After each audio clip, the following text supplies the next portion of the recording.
धुळे जिल्हा तिळवण तेली समाज अध्यक्ष प्रथम महापौर भगवान बापूजी करंकाडे यांच्या अध्यक्षतेत वधूवर पालक परिचय मेळावा नियोजन बैठक संपन्न। आज दिनांक 2 ऑगस्ट 2026 रोजी सकाळी 11 वाजता नक्षत्र रिसॉर्ट या ठिकाणी धुळे जिल्हा तिळवण तेली समाजाचे अध्यक्ष प्रथम महापौर भगवान बापूजी करंकाड यांच्या अध्यक्षतेखाली वधूवर पालक परिचय मेळाव्याचे नियोजन, तेली पंचायत अंतर्गत तेली समाजाचा समाज जनगणना नियोजनासाठी विचार विनिमय, आयत्या वेळी येणाऱ्या विषयांवर चर्चा करणे आदी विषयांवर या ठिकाणी व्यापक अशी बैठक घेण्यात आली। या बैठकीत माजी महापौर चंदूबापू सोनार, प्रथम महापौर भगवान बापूजी करंकाड व नूतन या वर्षीचे वधूवर पालक परिचय मेळाव्याचे अध्यक्षपदी युवराज चौधरी नगरसेवक यांची निवड करण्यात आली। कार्यक्रमाप्रसंगी या ठिकाणी धुळे जिल्हा तेली समाज धुळेचे सचिव युवराज भाऊ महादू चौधरी, महादू काका अंबर चौधरी, भाऊसाहेब चौधरी, सौ प्रतिभाताई चौधरी, रामेश्वर बापू चौधरी, आनंदा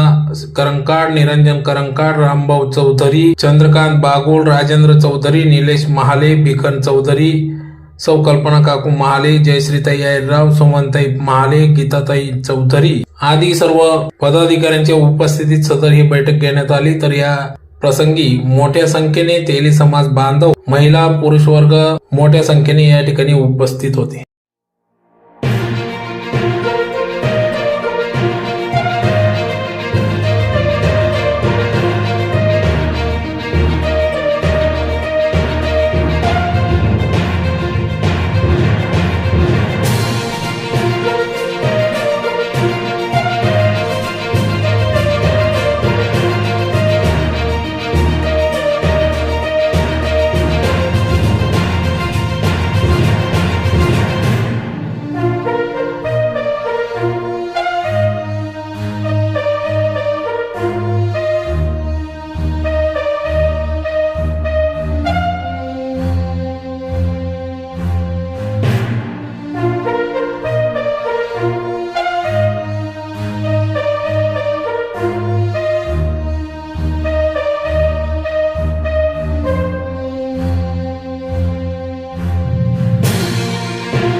बापूजींची कार्यशैली त्यावेळेसचा अनुभव मी बघितला आहे। सामाजिक कार्य असो, धार्मिक असो, राजकीय असो, नियोजन कसं करायचं हे बापूजींकडून शिकायचं।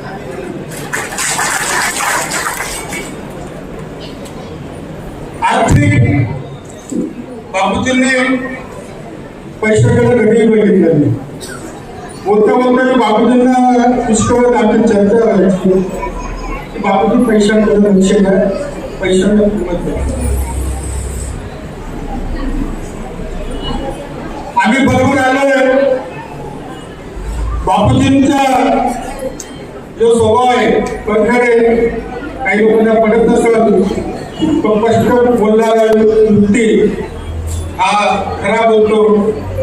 बापूजीने आतापर्यंत जे कार्य केलं आहे, आता बापूजींची दूरदृष्टी मी बघितली। वधूवर परिचय मेळाव्याचे अध्यक्ष स्थान कोणाला द्यायचं हे त्यांनी अभ्यासपूर्वक घेऊन बघितलं आणि धुळे शहरात तरुणांमध्ये, चौधरी समाजामध्ये, संपूर्ण धुळे शहरामध्ये जो अतिशय परिचित आहे, अल्प काळामध्ये जो अगदी प्रगती पदावर आला असा सनी चौधरी उसका अवघड आहे। बाहेर बोलले की बापूजीचं भाषण ऐकायचं मन झाल्याने बापूजी आले, बापूजींकडनं आले आपल्याकडनं देई लिहा, आपल्याकडनं नाश्ता कर लिहा, हे काय असं मी बोलले. नंदू आणि आपला संजू बाबा याला मी धुळी शहरामध्ये बोलले की आणि बापूजी आणि एवढा धोका दाखवला मी आता एक टक्का होईल. म्हणजे हा विश्वास कमावला, पैसे नाही कमावला, विश्वास कमावला, माणसं कमावला. सर्वांना सुरू झालेलं लोक निदानदर्शी भगवान शिवजी त्या पहिला सोमवार आहे. तुम्हाला सगळ्यांना सदिच्छा शुभेच्छा. जगात जननी श्री जगदंबा एकविरा माता असा मला राज्य करता पाहिजे आणि मातेने ऐकलं या मातेची यात्रा तो छत्रपती शिवाजी महाराज उपसला या महाराष्ट्र भूमीमध्ये. टाळ्यांच्या गजरात त्यांना वंदन छत्रपती शिवाजी महाराज की बापापेक्षा पोरगा सवाई पूर्वज लोक म्हणतात. छत्रपती शिवाजी महाराजांनंतर स्वराज्य रक्षक आले, धर्मवीर आले, शामूराजे.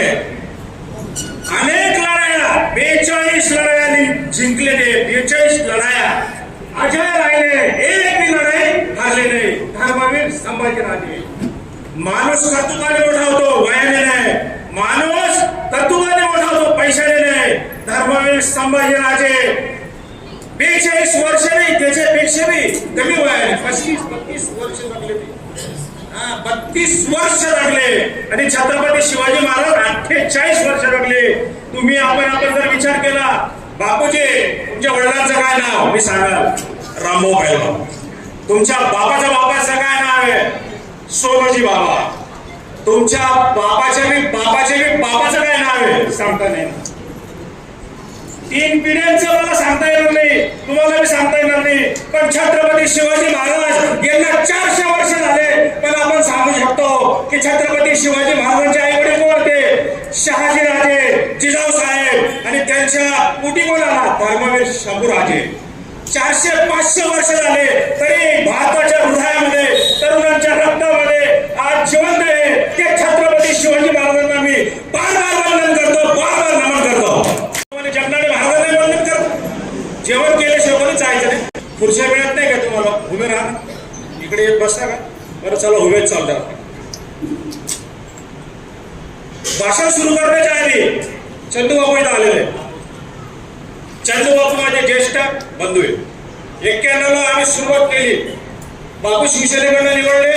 आता जसा भाजपचा दबदबा आहे तसा तेव्हा काँग्रेसचा दबदबा होता. माझं तिकीट कट केलं आणि प्रदीप नालाकरला इतका बेकार पाडला मी, तो काँग्रेस सरकार होता, मी अपक्ष लढलो. तेव्हापासून आम्ही नगरसेवक आहे.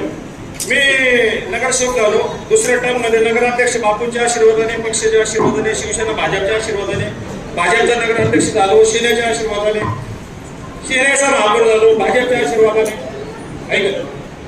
आणि बापू बोलतात तसं करतात. मी 2-3 नगरसेवक माझ्या लाईफ मध्ये बघितले मी 40-50 वर्षामध्ये. एक बाळू कंट्रे सोगे, बाळू कंट्रे आणि एक चंदूबापू सोना. यांना नगरपालिकेमध्ये जाण्याची गरज नाही. हे मोबाईल नगरपालिका आहे, मोबाईल महापालिका आहे. हे रस्त्यावर लोकांना भेटणारे लोक आहेत. हे बाळू कंट्रे होते आणि एक चंदूबापू रस्त्यावर काम करतात. कुठलंही काम सांगा त्यांना, बापू माझ्यावर मरी गेली असं, बापू पाणी नाही राहत असं नाही, बापू फवारणी. त्यांना कुठं जायचं नाही, रस्त्यावर बसून समस्या सोडत असतात चंदूबाबू. 24 नगरसेवक 25 नगरसेवक आले तेव्हा 2003 ला शिवसेनेचे. आणि भाजपचे आता किती आले, 50 का भावा. तेव्हा 4-5 होते, 6 होते वाटतं. आणि 5 लोकांचे नावं होते महापौरसाठी. शिवसेनेमध्ये 5 लोकांची. 1 नंबरला नाव होतं चंद्रकांत बापू, ज्येष्ठ आणि श्रेष्ठ कार्यकर्ता, जनतेतला रस्त्यावरचा कार्यकर्ता. निवडणूक लागल्यानं म्हणजे ते संपला ना नगरसेवक. सगळ्यात माझा 11 नंबर प्रभाग होता, पण माझा सगळ्यात शेवटी मतमोजणी ठेवली बरं का. बंडाला पहिली विचारलं पत्रकारांनी की भगवान करंकाचा 11 प्रभाग आहे, मग 10वा झाला तर 11वा घ्यायला नाही. शेवट ठेवा म्हणे, जर भगवान करंका पडला तर धुळे पेटून जाईल म्हणे, याला शेवटच ठेवा. शेवटी झाला. आणि रात्री 2 वाजेला 3 वाजेला माझं हे झालं. आणि 3 वाजेला लोक मला भेटायचे. मी पडायचो. मला अक्षरशः इतका थकलो होतो. बाळकृष्ण अण्णा, हेमचंद्र अण्णा, कल्पेश हे सगळे होते. तर शीतल हॉटेलला बसले स्वर्गीय लोके भूपेंद्र भाऊ, शशांक दादा आणि अतुल भाऊ हे 4 जण बसले. मग बोलवलं, चंदू बापूंना बोलवलं, गोपाल केलेंना बोलवलं, महेश मिस्त्रीला बोलवलं, भूपेंद्र तर होताच तिथे की आपल्याला भगवा फडकवायचा आहे. काय करायचं?